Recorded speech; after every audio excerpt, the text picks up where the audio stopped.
Lab at the Music Project. I'm Rick Moyer, and we're having a great day on World Music Day today. Can you believe it? We've been celebrating World Music Day now for 3 whopping years here in Aberdeen, and we're having a great time down at the Music Project. Of course, you know all about this place. I have special guests in the studio today. I did not expect to interview them, but this is pretty cool. I have Gillian Gaar.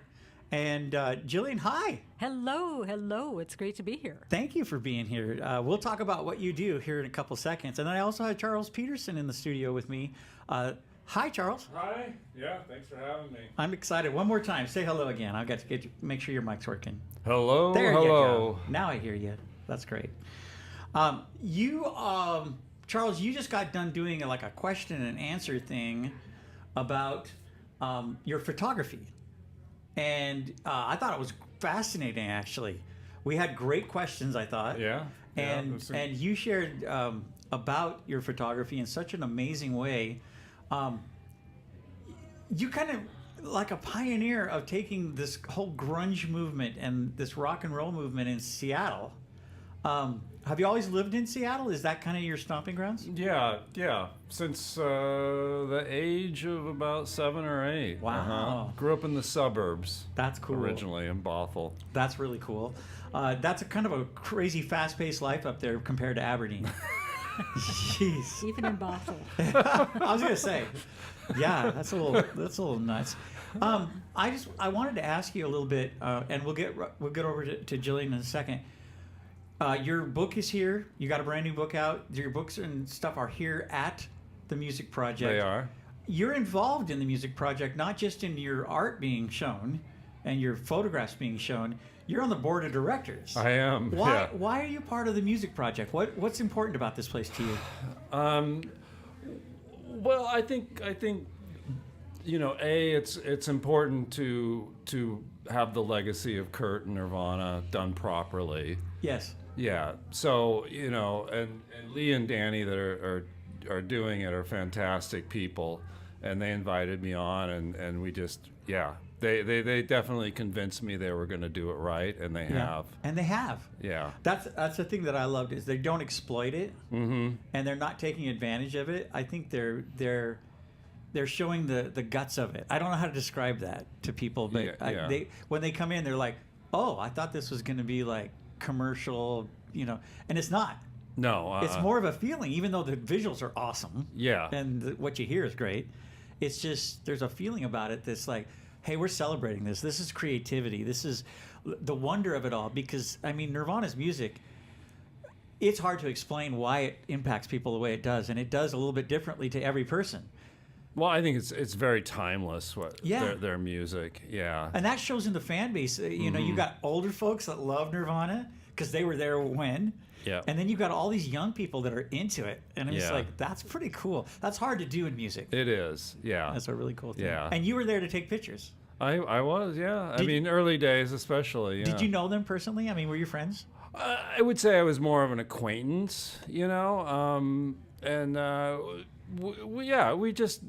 When we cross paths out at clubs or, when shows I shot or session. You were familiar to them. Oh, yeah, no, sure. And Kurt was actually familiar with me before I ever met him. So. Oh, that's cool. Yeah, he wrote in his diaries, how should I get famous? And right. One of the entries was, have my photograph taken by Charles Peterson and Alice Wheeler. That's pretty cool. Yeah. And it happened. That's pretty awesome. That's cool. Well, you're just such a great part. Your photography and the spirit in which you did it is part of this place, the Music Project, and I think it makes a big difference. Oh yeah, It's pretty cool. To be able to work personally with the museum instead of them just sort of like pulling stuff out of the air, I think it's really made a difference. It does. It makes a huge difference. You have a good relationship with Danny and Lee Bacon, who are the owners of the building and the project. Yeah. It's pretty cool. Yeah. Well, thanks again for being here today. I'm sure we'll talk here in a second some more, but I've got Gillian here. Hello. Hello, Gillian. Okay, so they said, do you want to interview Gillian? And I'm like, why does that name sound familiar? Well, you're also over here with a bunch of books. You have done, how many books have you written? Well, it is over 20. I always kind of forget a bit after that. That's amazing. That's I don't know how that happened. Yeah, how did that happen? That's pretty amazing. What was what kind of stuff do you write about? Well, kind of a variety of things. I mean, the first book that came out was "She's a Rebel: The History of Women in Rock and Roll." Oh my kind gosh. Of obvious what that focus is. Fantastic. And that came out in '92, and then there was a 10-year anniversary edition in 2002, and I had not got another book contract in between. I thought maybe this will be the only book Book you ever write. put out. What would happen? So then, God, what was the next one? Then it was Green Day, and it was just because I kept sending pitches out, and this editor at Omnibus, he didn't like my recent pitch, but he said, "Well, how would you like to do a book on Green Day?" And I said, "Oh, great! I love Green Day." I love Green Day. You know, I knew nothing about them really. I knew they just had American Idiot. You know, they were kind of the thing after Nirvana, but I was so into Nirvana and Hole and the Seattle thing that when Green Day came along, I just kind of, who cares about Green Day? And then you ended up writing a book. Later, I don't want to put this plug in because I think it's interesting. Mine is the only Green Day book out there that references Margaret Cho, Louis Buñuel, and Hillary Clinton. Oh, wow. I can guarantee that. But then after that, things just kind of broadened. I did a lot of books about Nirvana, which is why I'm in town. Right. And yeah, they have a lot of my books here at the Music Project. Mm-hmm. And today I went through and I signed every book they have in stock. Oh my gosh. So including like the compilation books, Nirvana, The Complete Illustrated History, where I wrote a chapter, so I signed that. Charles's pictures are in that book too. Oh, that's great. So So a you lot just of Nirvana. you just sweetened the deal, man. Come on down, get yourself a book. That's pretty cool. I've written books about Elvis and the Beatles. Those would be like the repeat things along with Nirvana. And then kind of one-off things. Actually, oddly enough, I've written 2 books about Bruce Springsteen, which I would never have imagined. That's amazing. Okay, so out of all the work that you've done, and you're very prolific apparently because that's a lot of books. Out of all the work you've done, what brings you the biggest fulfillment? What is the thing that you love the most that you've got to write about? Well, I was thinking first, your question, I thought I was going to go about the specific books. Oh, okay. So, yeah, I'll do that one first. I guess, well, She's a Rebel is special because it was the first one, but even that first edition was big, and you kind of think, at points I thought, I will never get through this. This is so big. How can I do all this? And then when you complete it, then that makes the others easier to do. You think, oh, well, I can do this. You broke the ice. Yes. Yeah. Good way of putting it. Yeah. And so 2 of the ones I like the best, and it does kind of reference the other thing, I like when some of the books I do, they have maybe sort of a template, like it's part of a series, so it's set up how you'll do it. And they have a word count, this is your word limit. Yeah, But I hear authors talk about that. I got my 3,000, whatever in today or whatever, more than that usually. But I like these 2 books I did, and one of them they have here, Entertain Us, The Rise of Nirvana, which covers Nirvana up to the release of Nevermind. And then same publisher, Return of the King, Elvis Presley's Great Comeback, about the comeback period from the late 60s to the early 70s. And those I didn't have a word limit on, so I could just sort of stretch out and bring in all the new information I could find. And I had a lot of interviews in there, so there's kind of new firsthand accounts in both books. I know Charles is in Entertain Us. See, we have this connection going on all this time. It's kind of cool. It got you in the same room. Yeah. That's So pretty cool. I like being able to really delve into a project and be able to suss out new information or new details or clarify something. Well, here's an example. So in the early Nirvana biographies, when they always talked about this demo tape that Kurt had made, the Fecal Matter tape, and said, it was in December of '85 that he made this tape. But then something about the band's history, I thought that doesn't sound quite right. Right. And there's 2 steps to this. The Museum of Pop Culture, which was the Experience Music Project back then, they have an oral history archive. And one person they talked to was Mary Earle, Kurt's aunt. And they're saying, so he came up to your house and made this demo because he used her 4-track in December '85. And she said, well, I don't remember that it was December. I think it was around Easter. And so I thought, okay, that's another piece of the puzzle. And then and I think it was still Experience Music Project then, they had their big Nirvana exhibit that opened in, I think it's 2011.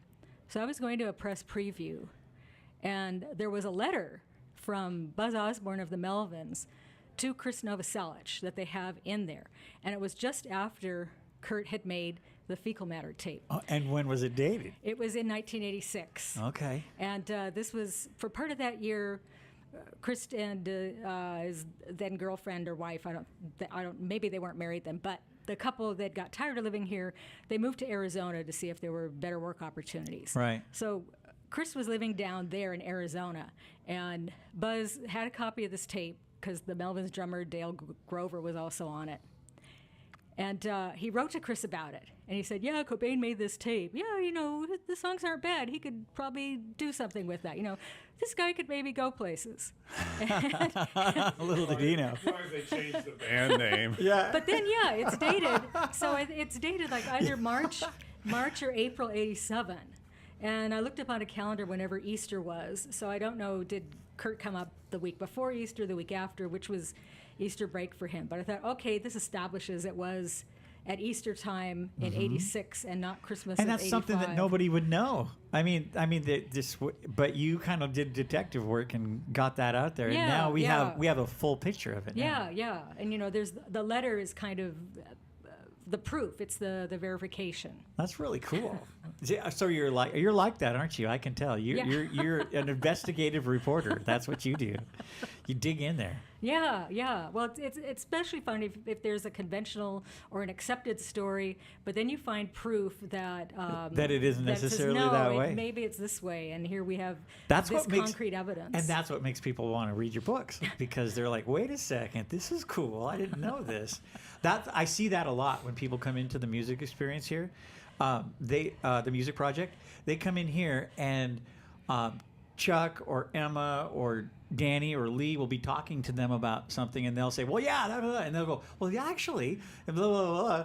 And you just see they're like, these people are like sponges, and they just soak in this new information. And there's so many stories that people love to hear about and experience. They walk out, you know, for the lack of better words, they walk out richer than when they walked in their knowledge and thirst for the music, the whole idea of grunge music and everything down here. It's great. It's very, very cool.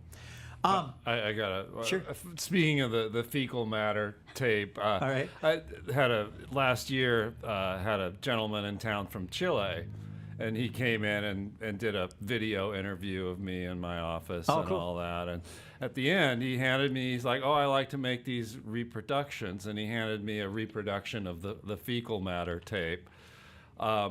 And you can actually see that at the Charles Peterson's Nirvana Tacoma show at the Tacoma Art Museum now. Cool. That's really cool. We built a dark room in the show, and there's a boombox in the dark room that's playing, and that tape is sitting on top of the boombox there. That is so cool. Yeah. When you were doing your talk today, or being interviewed today, when you started sharing about that idea of the putting the dark room in the display, I was like, oh, that's so cool. I mean, I remember our dark room was in the middle bathroom in our house, you know, with a little light, and most of the time we couldn't see anything that we were doing. Yeah, but that just brings back the smells and the feeling of like, don't open the door, don't open the door. I know. I really wanted to pipe in the sound of running water, but we didn't quite get there. And the smell of those chemicals and stuff. Did you ever actually develop color? Or did you just do black and white? Made color prints. I never developed the film, but yeah, I had a color printer. It was just so much more hassle to do color. Oh my gosh. Yeah. All those chemicals and everything.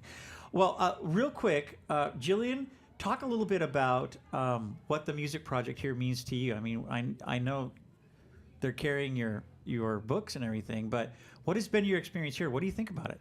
Well, you know, it gives people a new insight into Nirvana, but I think also it's like going to Liverpool and seeing all the Beatles sites. You have that immediacy. I mean, I'm sitting here thinking how about 2 blocks away is where Chris Novoselge's mother's hair salon was. Yeah. That the band rehearsed. And then I'm adding it up in my head how they started in 87 and in 92, 5 years later, they have the #1 album in the country, which is a pretty incredible story. Yes. And so to come here and see where all that came from. Yeah. Because, the band started here and it was a product of this culture. So I think it's important to have it here, and that you could, from the music project, you could even walk to so many sites that they encountered. Yeah. And because I'm sure there's changes to Aberdeen since the 60s and 70s, Oh, yeah. but still, it has this small town feel and the kind of laid back Yeah. feeling that you get in small towns. And I mean, I think what could be important about the music project is getting things, like the oral histories that are being done here and the interviews with people, because it's important to get those stories and preserve them. Because Yes. as time goes by, especially with someone who maybe has done a lot of interviews, then it sort of gets to be rote and it changes because that's how your memory works. Yeah. But because you're here, you can also talk to people that are never interviewed. Like, I don't know, like a next door neighbor or Right. something, as Right. a quote unquote more mundane person that could Yeah. give you Yeah. an insight that you couldn't get anywhere else. Yeah, I had a boss that at the radio station at one point that was contemporaries with Kurt. Actually, Kurt was a little older than him. And I mean, I have stories of Kurt, being a big brother and protecting Kim, and it's hilarious stories. But I saw a YouTube video of a guy that just went up to the guy's house, my boss's house, knocked on the door, and interviewed him about this story about Kurt trying to poke his eyes out. I mean, it was kid stuff, but it was so funny.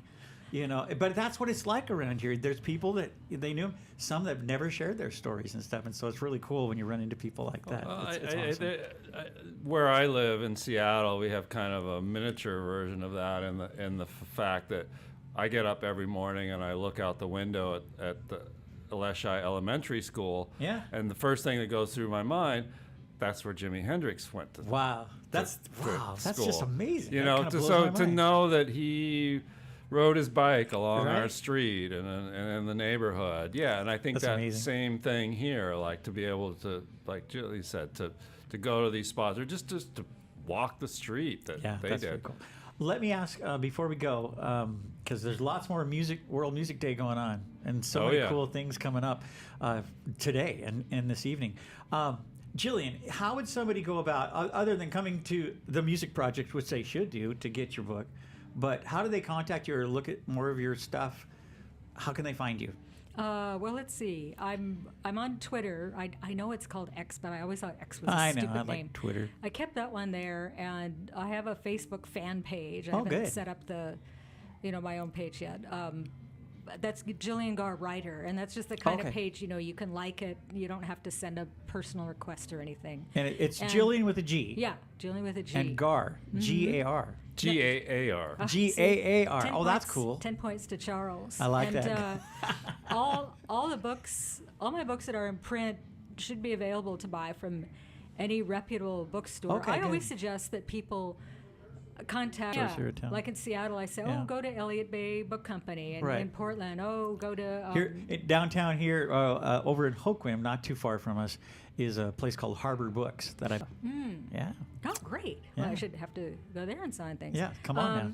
But, and a lot of these, the bigger ones like Elliott Bay or Powell's, you can order online too. Sure. Now, they're set up that way. You don't have to go in the bookstore. Right. And, books that They are could out have of them in their print. hand in moments. There's, let's see, what would they call this? abebooks.com. It's Okay. I can't think of the word. It's a site where it lists all the different booksellers that sell different types of books. So you could look up, like I think the Rough Guide to Nirvana is no longer in print. Oh, okay. But you could look it up there and you could see whatever seller is selling it and for how much. That's cool. Thank you, Gillian. Charles, where do people get your stuff, and how can they contact you or find more about you? Well, I mean, books are certainly available right now at the Music That's Project, right. and I'm here for a little bit longer You to signed a sign bunch of- them people if were signing away anyone out wants there. to come in. Other than that, the Nirvana book, we some small independent stores, Elliott Bay again, Easy Street Records in Seattle, or online at minormattersbooks.com. Excellent. It's great to order direct from the small. We don't sell on Amazon, so Right. Yeah. Okay. And then my other, again, ABE for my out of print photo books. Oh, good. Is a great resource. Excellent. Well, I can't thank you guys enough for being part of World Music Day. This is such a big deal, and it's so funny. I kept running into Jillian on accident. You would bump into each Yeah, other. like bang bang. I'm like, oh my gosh, I didn't even know who you were. So I feel really bad now. I was running into celebrities, and I don't know. I felt kind of funny about that, but. I am so grateful for you guys being here. Well, thanks. I mean, you Thank said, you. "Oh, we got a surprise interview." Well, it was a surprise to us too. Yeah, I heard that. I heard you just kind of roped them in. Hey, let's do it. And so we've just been live all over the world, right here on 3 different pages, and of course we'll be posting this up to our Amp Lab Facebook page, and the Music Project will have links and all that jazz too, so people can get to know you, which is awesome. you. That sounds good. Good. Yeah, thanks again for being live at the Amp Lab in Aberdeen, Washington, at the Music Project. Very cool. All right. Thanks, Bye. guys. Thank you.